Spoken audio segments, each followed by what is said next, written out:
Kitendawili. Papa ajaye atatoka Afrika au Asia?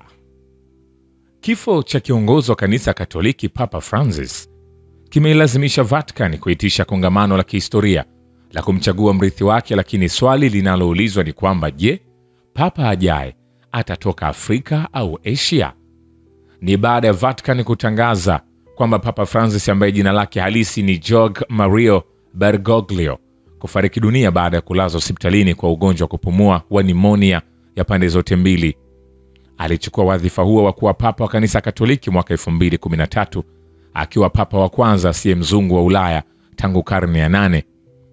Uchaguzi wa mrithi wake utafanywa na jumuiya ya makardinali inayoundwa na makardinali 138 walio chini ya umri wa miaka 80, 110 walioteuliwa na Francis. Mchakato huo unaoanza wiki 2 hadi 3 baada ya kifo cha papa unahusisha upigaji kura wa siri katika kanisa la Sistine Chapel huko Vatican. Mgombea lazima awe mwanamume Mkatoliki aliyebatizwa, lakini kwa kawaida huchaguliwa kutoka miongoni mwa makardinali. Theluthi 2 za kura zinahitajika kwa ajili ya kuchaguliwa kuwa papa, na moshi mweupe hutoka kwenye bomba la moshi la Sistine Chapel huwa ni ishara ya mafanikio ya mchakato huo. Kuwepo makardinali wa mbali na mataifa tofauti walioteuliwa na Papa Francis kumeibua uwezekano wa kuchaguliwa papa kutoka Afrika au Asia, ikiwa ni mara ya kwanza baada ya karne nyingi. Kutoka Afrika, Peter Turkson wa Ghana, aliyehudumu katika Baraza la Kipapa la Haki na Amani, na Fridolin Ambongo Besungu wa Kongo, kwa sababu ya juhudi zake za kuimarisha amani, wanatambuliwa kuwa machaguo yenye nafasi nzuri zaidi. Wote wawili ni wahafidhina na wamekuwa na ushawishi katika nchi zao.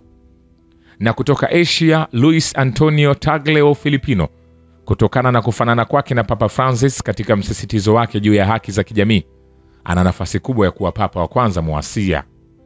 Wengine wanaotajwa katika uwanja huu ni Peter Ordo wa Hungaria na Pietro Parolin, mwanadiplomasia mkuu wa Vatican, wanatambuliwa kuwa wagombea wakuu.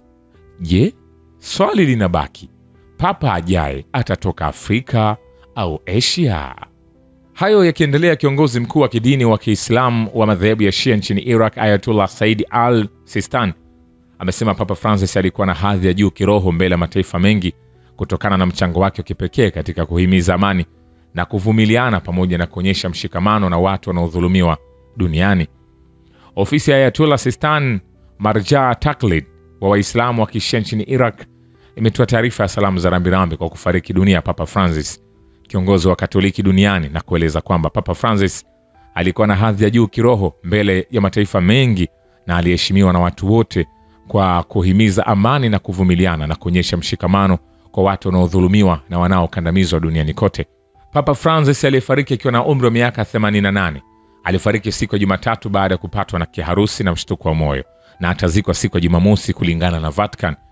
Papa alikaa hospitalini kwa wiki 5 mapema mwaka huu akiugua pneumonia mara 2, lakini alirudi Vatican karibu mwezi mmoja uliopita na alionekana kupata nafuu akitokea katika uwanja wa St. Peter's Square Jumapili ya Pasaka. Vatican siku ya Jumanne ilitoa picha ya Francis akiwa amevalia mavazi yake na kulazwa katika jeneza la mbao kwenye kanisa la Santa Marta ambako aliishi wakati wa miaka 12 ya upapa wake.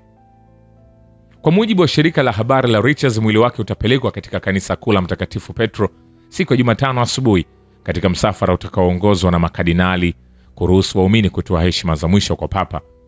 Ibada mazishi yake itafanyika katika uwanja wa St. Peter's Square Jumamosi asubuhi.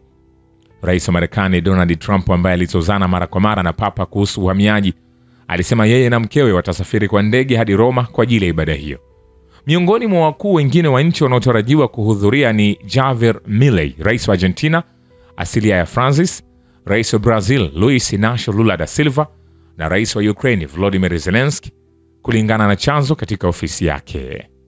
Shukran kwa Babu Kivita na historia ya dunia. Mimi ni Richard Shaw, The Rich Voice. Ni follow Instagram na TikTok kama Rich Voice Official.